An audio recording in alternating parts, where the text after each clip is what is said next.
संदेश वही है, थोड़ा सा डिफरेंस। 3 से 5 हम लोग पढ़ेंगे। कोई भी खोल सकते हैं। और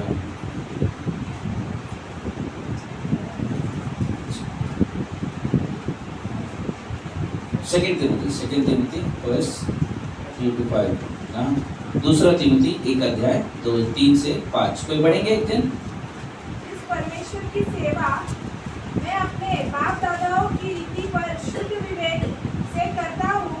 उसका धन्यवाद हो कि मैं अपनी प्रार्थनाओं में तुझे लगातार स्मरण करता हूँ और तेरे आंसुओं की स्तुति करके रात दिन तुझसे भेंट करने की लालसा रखता हूँ कि आनंद से भर जाऊँ।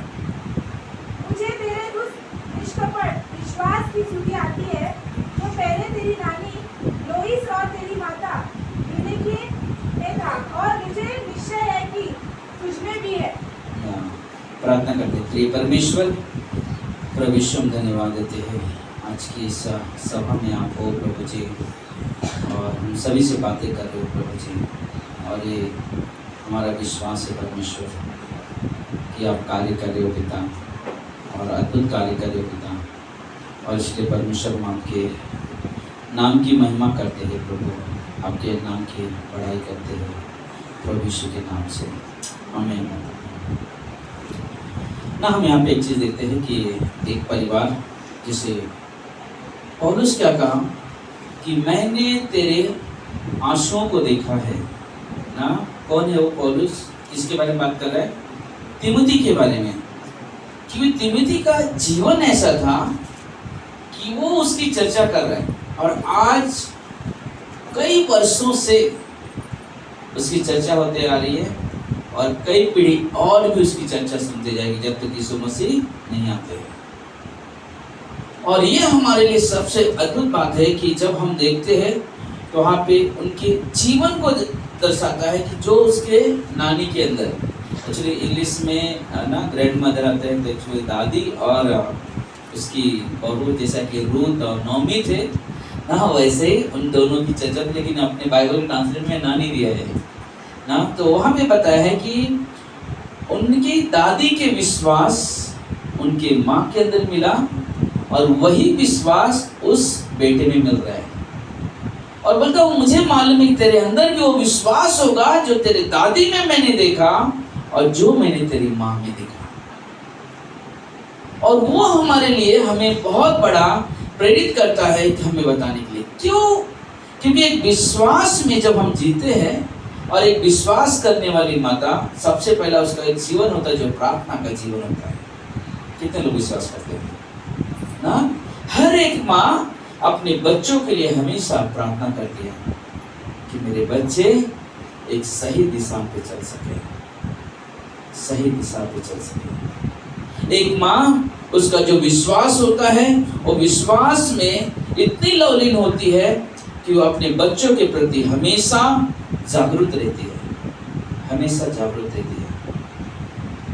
जब बच्चे छोटे होते, जन्म लेते हैं, और उस समय कभी कभी कई सारे बच्चे होते जो रात को कभी उठ कर रोना शुरू कर देते हैं, लेकिन पापा बोलेगा अरे थोड़ा देखो ना क्योंकि उसे सोना है।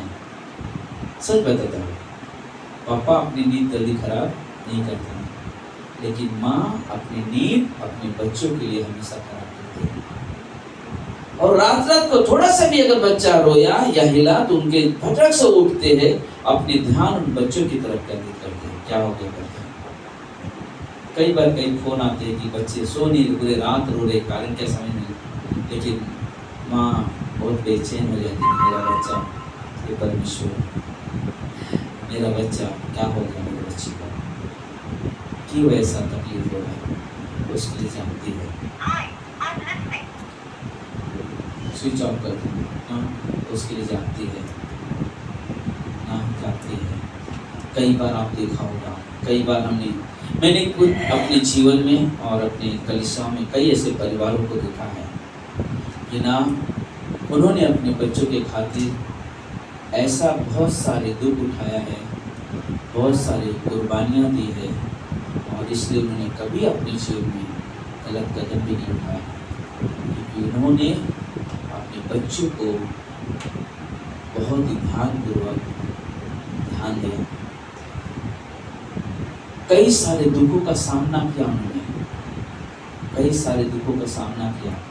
और मैं कई बार उनसे बातें बोला कि मैं जब से घर में कई बार मैंने बहुत ताड़ना सही हुई, कई बार उन्होंने आंसू के रोए हैं। कई ऐसे घड़ी आए जहाँ पे वो बहुत बेचैन हुए हैं, लेकिन उन्होंने एक चीज़ देखा कि ना उनका जीवन अपने बच्चों के प्रति, अपने बच्चों के प्रति। आज जो हमारे लिए बहुत सम्मानजनक हो शख्स है जिन्होंने ये जीवन जिया, और हमारे लिए हर एक स्थिति सम्मानजनक है, लेकिन कुछ गवाहियाँ होती है जिनके जीवन से हम कुछ सीखते हैं, जिनके जीवन से हम कुछ सीखते हैं। हाँ, मुझे याद है मैं नया आया था मानपुर में, और उन लोग के जीवन को मैं बहुत अच्छे से देखा हूँ। कल उनका बेटा 18 साल का होगा, मेरा भी शादी के लिए ढूंढना पड़ेगा। हाँ, तो उनके जीवन को मैंने बहुत नज़दीकी से देखा है, बहुत नज़दीकी से देखा है।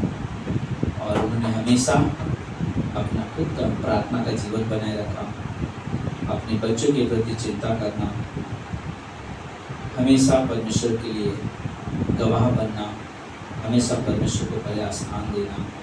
और वो जिनके जीवन में हमने देखा है, उनके जीवन में देखा है, और कई बार एक चीज़ देखा है, कई बार देखा है ना। हमारा काम है कि हम माँ होने के नाते हमें अपने बच्चों के लिए गवाह बनना। क्या कर रहे हैं बच्चे उससे फर्क नहीं पड़ता है, लेकिन आपका जीवन विश्वास का जीवन होना बहुत जरूरी है। आपका जीवन विश्वास से होना बहुत जरूरी है। अगर आप विश्वास में सही चलोगे तो आपके बच्चे भी उससे चलेंगे। क्या आप अपने घरों में बाइबल खोलते हो? क्या अपने बच्चों के सामने बाइबल खोल के पढ़ते हो? तो ये हमारे लिए, हमारे बच्चों के लिए गवाह है। क्या मैं परमेश्वर का वचन सुनती हूँ जो मेरे बच्चों के सामने, वो मेरा जीवन मेरे बच्चों के लिए गवाह है। क्या मैंने कभी घुटने टेक के प्रार्थना की अपनी समस्याओं के लिए? बोलते वो मेरा जीवन मेरे बच्चों के लिए गवाह है। हर ऊपर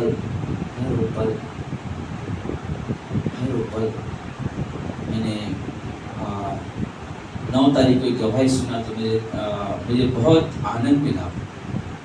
और हमने देखा कि 4 साल से माँ बाप उन बच्चों से बहुत दूर है।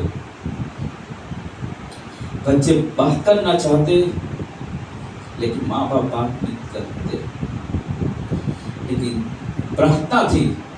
और उसमें हमने देखा तेजू के माँ बाप दोनों ने बात किया, और ये मेरे लिए बहुत बड़ी बात थी, क्योंकि हर एक बच्चे चाहते क्योंकि माँ बाप उनके साथ एक गहरा रिश्ता बनाकर चले, क्योंकि एक विश्वासी है और वो हमेशा चाहेंगे उनका जीवन एक अद्भुत गवाह बने। और उसी वक्त मेरे दिल में ये चीज आया, परमेश्वर मेरा जीवित है और मेरी प्रार्थना को सुनता है, ना मेरी प्रार्थना को सुनता है। ऐसे कई ऐसे माएँ हैं जिन्होंने अपने बच्चों की कुशलता के लिए, अपने बच्चों की कुशलता के लिए दुख सहने को भी तैयार रहते हैं। आप जब देखते हो शमूएल के जीवन को, जब शमूएल को वो राजा का पद भी मिला, तो शमूएल को परमेश्वर से ने कहा कि तू क्या चाहता कि मैं तेरे लिए करूं? तो शमूएल ने कहा कि मुझे एक ऐसी बुद्धि दे, मुझे धन दौलत नहीं चाहिए, लेकिन मुझे बुद्धि दे कि जब मैं राज के सिंहासन पे बैठूं तो लोगों का सही से न्याय कर सकूं, लोगों का सही से न्याय कर सकूं। और उसी घड़ी दो माँ एक मरा हुआ बच्चा लेकर, एक जीवित बच्चा लेकर उस राजा के सामने आती। एक औरत, एक माँ कहती कि इसके हाथ में जो बच्चा है मेरा है, क्योंकि इसका बच्चा जब वो सोई थी वो करवट ली, उससे बच्चा उससे दब कर मर गया, उसने मरा हुआ बच्चा मेरे पास देकर अपना जीवित बच्चा ले लिया। तो बोलती नहीं, ऐसा नहीं, यही मेरा बच्चा है।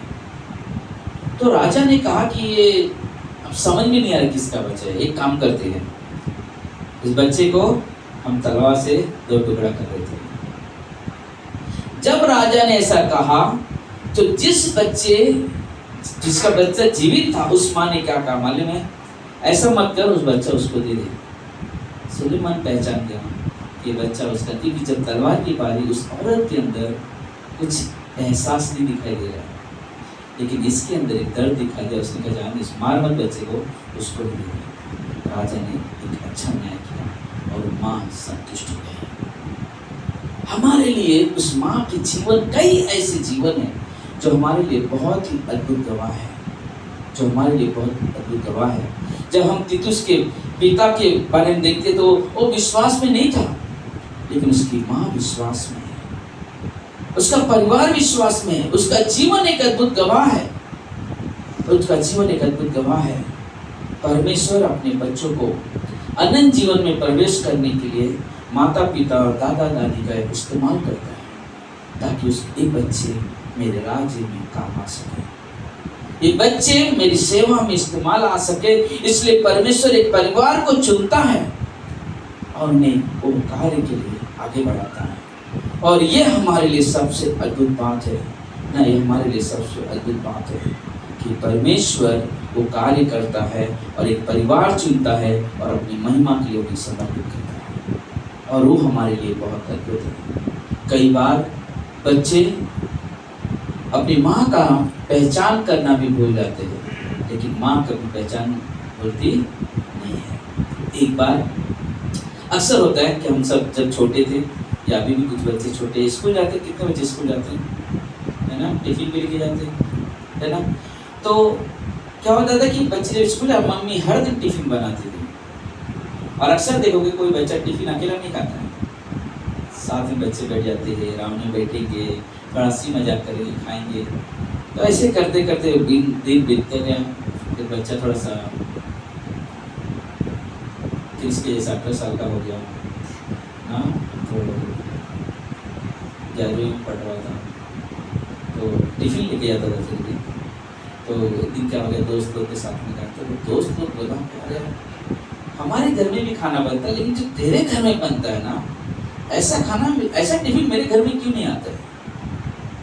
तो कई बच्चे बैठे साथ में, लेकिन जब भी टिफिन खोलता था तो हमेशा उसी बच्चे का जिक्र होता था जो बहुत बेस्ट खाना लाता। हर दिन उसका एक नई चीज होती थी खाना टिफिन में, और वो लड़के लोगों ने जो थे उसको देखते बोले कि अरे यार मुझे ना तेरी मम्मी से मिलना है, आंटी ऐसे क्या इतना बनाती है, मुझे आंटी को मिलना है। तो लड़के बोलते नहीं नहीं यार मम्मी बहुत बिजी रहती है, नहीं आना है। तो बोलते कि नहीं नहीं नहीं मुझे आंटी से मिलना है, हम सब आएंगे तेरे घर में। तो उन्होंने कहा संडे छुट्टी है, हम आने वाले तेरे घर पे। ठीक है। आप उसने मम्मी को मिला, मम्मी कहा कि मम्मी तू बाहर मत आना, मेरे दोस्त आएंगे, तू सिर्फ बना के देना, मैं लेकर जाऊँगा सर्व करूँ उनके सामने, लेकिन तू बाहर मत आना। बोला ठीक है। अब बच्चे लोग के पास अच्छे से पकवान आ रहे, बच्चे खा रहे ना, खा रहे, एंजॉय कर रहे, बहुत मजा आ रहा है, खा रहे। एक बाद में एक बच्चे बता रहे यार आंटी को तो बुला, बता अरे बहुत बिजी है, अभी रुक ना, बना रहे ना खाना। बोलता नहीं नहीं मुझे पहले आंटी को मिला, तो नहीं सुना, फिर भी जबरदस्ती बुलाता। सब बच्चे एक साथ में किचन में खो जाते हैं, पकड़ के लेके आते हैं, और मम्मी का मुंह ढका हुआ रहता है, आते वहाँ बैठते हैं, आंटी मुझे आपको देखना है, मुझे आपको देखना है। और लड़का कहता है मम्मी तो अपने चेहरे ऊपर मत करना लोगों के सामने। तो उसने जबरदस्ती करके लड़के ने जब उन्हें देखा तो लड़के बहुत देख के अचंभा कि उनका चेहरा जला हुआ था, और वो लड़का बहुत गुस्सा हो गया मम्मी के ऊपर। क्या मम्मी तू क्यों आई बाहर, तो कुछ तो बहाना बना सकती थी, क्यों आई बाहर, क्यों ऐसा कर रही। और वो लड़के लोग नाश्ता करके चले गए। बाद में अपनी मम्मी से बात कर, मम्मी तो ऐसा नहीं, ऐसा क्यों किया, तुझे नहीं आना चाहिए था बाहर। बोला बेटा हाँ मेरे पास बैठ, तुझे बताती हूँ, जब तू गोद में था ना तो मैं खाना बना रही थी, और अचानक क्या हो गया, कढ़ाई पलटी हो गया, तेरे ऊपर आने वाला था, लेकिन मैंने तुझे हटाकर कढ़ाई को बचाने के चक्कर में ऑयल मेरे चेहरे पे गया, ताकि तू सुरक्षित रह सके। लड़का माँ से गले मिलकर रोने लगा, मम्मी माफ कर, मैंने उस समय उस परिस्थिति को पहचाना और वो हमारे लिए है। हाँ, माँ अपने बच्चों के लिए बहुत दुख उठाती है, बहुत दुख उठाती है। जब वो विश्वास में चलती है, वो विश्वास के लिए एक अद्भुत गवाह बनती है ना। एक और परिवार जो हमारे इसी कलिसिया में जो है नहीं, आगे गाँव एंजॉय कर रहे हैं, उनको देखा हमने। उन्होंने अपने बच्चों के प्रति हर दिन प्रार्थना करना, हर जब भी मेरे घर पे बस मेरे बच्चे विश्वास में आ जाए, मेरे बच्चे विश्वास में आ जाए। कई बार उनके पति ने उनको बहुत अपमानित किया, लेकिन उन्होंने कहा कि ना तू चर्च जाना छोड़ दे, मैं दारू पीना छोड़ दे। उन्होंने कहा कि तुम दारू छोड़े या न छोड़ो, मैं चर्च जाना नहीं छोड़ूंगी। वो जीवन है, वो जीवन है हमारे लिए। लोगों का जीवन हमारे लिए एक अद्भुत गवाह बनता है, एक अद्भुत गवाह बनता है। अगर हम अपने बच्चों को अगर हम अपने बच्चों के सामने बाइबल नहीं पढ़ते हैं, हम अपने बच्चों के सामने प्रार्थना नहीं करते हैं, हम अपने बच्चों के सामने परमेश्वर का जिक्र नहीं करते हैं, मालूम क्या होगा? मैं आपको एक और स्टोरी बता के खत्म करता हूँ। एक माँ अपने बेटे को लेकर, विधवा माँ अपने बेटे को लेकर हर दिन कलीसिया आती थी। बहुत छोटा था बच्चा, हर दिन कलीसिया आती थी अपने बच्चों को लेकर। बच्चा बड़ा हो गया तब तक वो कलीसिया में आती थी, हर दिन कलीसिया में आती थी, हर दिन कलीसिया में आती थी।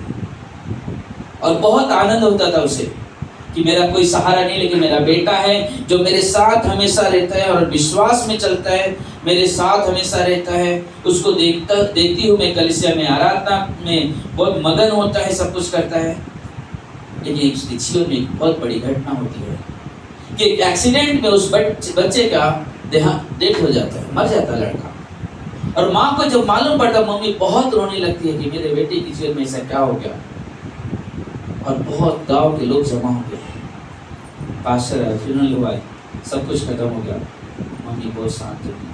फिर तीसरे दिन गांव के बहुत सारे लोग आए उसको मिलने के लिए कि जवान बेटा घर में मर गया, चलो हम जाके मिल लेंगे, उस माँ को थोड़ा तसल्ली देंगे।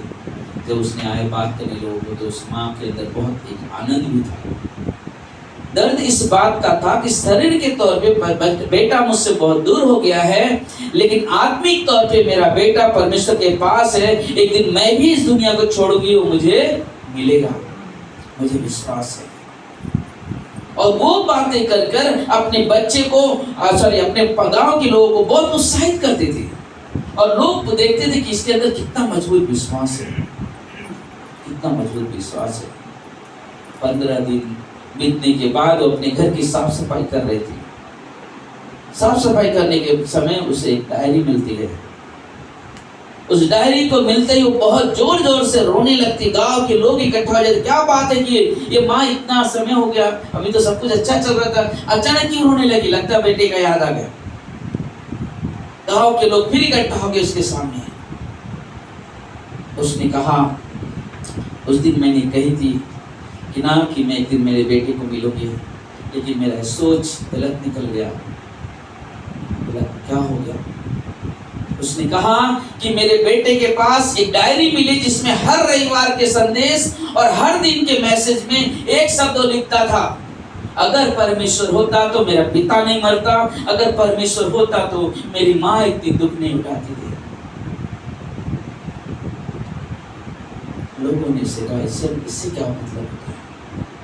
उसने कहा, इसका मतलब एक ही चीज है कि मेरा बेटा स्वर्ग नहीं, मेरा बेटा नरक चला गया। तो उसने परमेश्वर पे विश्वास नहीं किया और वो चीज मुझे दुख से आई। अगर हम अपने बच्चों के सामने वो जीवन नहीं बताते कि यीशु है क्या चीज, वो जीवन है क्या जो परमेश्वर के करीब मुझे लेके जाएगा, वो हो सकता है हमारे बच्चे एक दिन हमसे दूर हो जाए हमेशा के लिए। लेकिन हमें एक सोचना है, परमेश्वर ने हमें चुना है अपनी महिमा, अपनी बड़ाई, अपनी प्रशंसा के लिए। हम अपने बच्चों को जीते जी अपने परमेश्वर का मार्ग दिखाएं, अपने परमेश्वर के मार्ग पर चलना सिखाएं, क्योंकि नरक का आग बहुत भयानक है। क्योंकि हम यहाँ पर थोड़े दुख झेलते हैं, वो हमें बहुत ज्यादा लगता है, लेकिन ये दुख कुछ नहीं है हमारे पास। लेकिन अगर कोई व्यक्ति नरक चला जाएगा ना, वो दुख कभी खत्म होने वाला नहीं है, वो दुख कभी खत्म होने वाला नहीं है। इसलिए अपने जीवन को वो जीवन बनाओ जिससे कि हमारा अद्भुत जीवन, हमारा एक अद्भुत गवाह बन सके। जैसे कि उसकी दादी लोइस, जैसे उसकी माँ यूनिकी के अंदर था, वो विश्वास हमारे अंदर हो, हमारे बच्चों में हो। अपने बच्चों को परमेश्वर का मार्ग दिखाओ, क्योंकि ये समय बहुत बुरा है, इस समय बहुत बुरा है। शैतान हमेशा हावी हो रहा है कि हमारे बच्चे इस उम्र में हमेशा संसार की तरफ भागे, क्योंकि मालूम है आप माँ हो। मेरे इतना अपने बच्चे, मैं आपके बच्चों को ज्यादा नहीं पहचान सकता, लेकिन आप अपने बच्चों को मैं से ज्यादा पहचान सकते हैं। लेकिन अगर उनका बाइबल का जीवन नहीं है, प्रार्थना का जीवन नहीं है, सोच लेना खतरे में है। क्योंकि विश्वासी बिना बाइबल पढ़े रह नहीं सकता, एक विश्वासी बिना प्रार्थना किए रह नहीं सकता। अगर ये चीजें हैं तो सोच लो, समझ लो कि ये मदर्स डे है। आप अपने बच्चों के प्रति बहुत दुख उठाते हो, अपने बच्चों के प्रति एक सम्मान के पात्र हो परमेश्वर के प्रति। क्योंकि परमेश्वर कहता ना कि जिस स्त्री के पास बच्चे नहीं थे, 113:9 में लिखा हुआ है कि परमेश्वर बाज औरत को भी माँ बनने का अवसर देता ताकि वो भी माँ कहलाने में आनंद मना सके। इसलिए हमारे पास हो, परमेश्वर ने शब्द दिया है कि हम अपने बच्चों को पहचान सकते हैं। आप अपने बच्चों को पहचान सकते हो, मेरा बच्चा विश्वास में है या नहीं है। और इसके लिए आपके लिए बहुत बड़ा कदम उठाना पड़ेगा। बड़ा कदम का मतलब डंडा नहीं उठाना है, बड़ा कदम का मतलब उसे सजा देना नहीं है, लेकिन बड़ा कदम का मतलब है आपको उसके प्रति उपास प्रार्थना का जीवन कदम उठाना पड़ेगा। और दूसरा होता है कि हम अपने बच्चों को अपनी जुबान से कहे, अगर तू प्रार्थना नहीं करता है, अगर तू बाइबल नहीं पढ़ता है, तो कैसा विश्वासी हो सकता है। क्योंकि अगर विश्वासी है, चाहे स्त्री बेटी क्यों ना हो या बेटा क्यों ना हो, अगर तू विश्वास में है तो तेरा प्रार्थना का जीवन होना जरूरी है, तेरा वचन पढ़ने का जीवन होना बहुत जरूरी है। क्योंकि एक दिन हम सब इस दुनिया को क्या करेंगे, छोड़ेंगे। इस दिन हम इस दुनिया को छोड़ेंगे, क्या होगा। हमें उस तरह से नहीं होना पड़े जैसे आज उस विधवा औरत ने मरने के भी अद्भुत गवाही दे रही थी, लेकिन 15 दिन के बाद जब वो डायरी मिला, वो बहुत ही भावुक हो गई। भाव का मतलब रियल में सच्चाई हो, क्योंकि वो अनुभव करती थी नर्क होगा कैसा, क्योंकि वो बाइबल पढ़ती थी, बाइबल को जानती थी, वचन सुनती थी, इसलिए उसे मालूम है नर्क कैसा होगा। इसलिए वो उसने उस चीज का अनुभव करके रोने लगी कि मेरा बेटा अब स्वर्ग में नहीं, मेरा बेटा नर्क में है। इसलिए हम हमेशा कहते थे चर्च आने का मतलब ये नहीं कि हम विश्वास करें, हमारा जीवन जीना विश्वास करना है। आपका कदम उठाना विश्वास कहलाता है। क्या हम रियल में परमेश्वर में विश्वास करते हैं? क्या हम ऐसा जीवन जीते हैं? क्या हम प्रार्थना करते हैं? तो हमारे लिए बहुत जरूरी है। अगर बच्चे यहाँ पे है, मैं आपसे कहता हूँ हर एक बच्चों से अपने जीवन को ऐसा मत बनाओ, अपने जीवन को ऐसा मत बनाओ, अपने जीवन को परमेश्वर का ग्रहण योग्य पात्र बना दो, जिसे परमेश्वर देखकर आनंदित हो। जैसे तिमोथी की बढ़ाई पीढ़ी कई पीढ़ियों से होते आ रही है, आज भी कई हजार पीढ़ी चली गई, आज भी उसकी चर्चा हो रही है। मैं कहता हूँ आपका जीवन भी ऐसा हो ताकि परमेश्वर शायद स्वर्ग में तुम्हें पुरस्कार दे या न दे, लेकिन कहे कि शाबाश मेरे विश्वास योग्य बेटा और बेटी। और ये हमारे लिए सबसे आदर के साथ है, ये हमारे लिए सबसे आदर के साथ है। अपने परिवार के साथ प्रार्थना करना सीखो, अपने परिवार के साथ बाइबल पढ़ना सीखो, तो हमारे लिए बहुत महत्वपूर्ण है। जीवन अपना व्यर्थ मत करो। जीवन अपना प्रभु मत गवाओ, जीवन अपना इसमें मत गवाओ। सच बता दो, इसमें अपने जीवन मत गवाओ। परमेश्वर के साथ गहरा रिश्ता बनाओ जो परमेश्वर को। आमीन। आइए हम लोग प्रार्थना करें।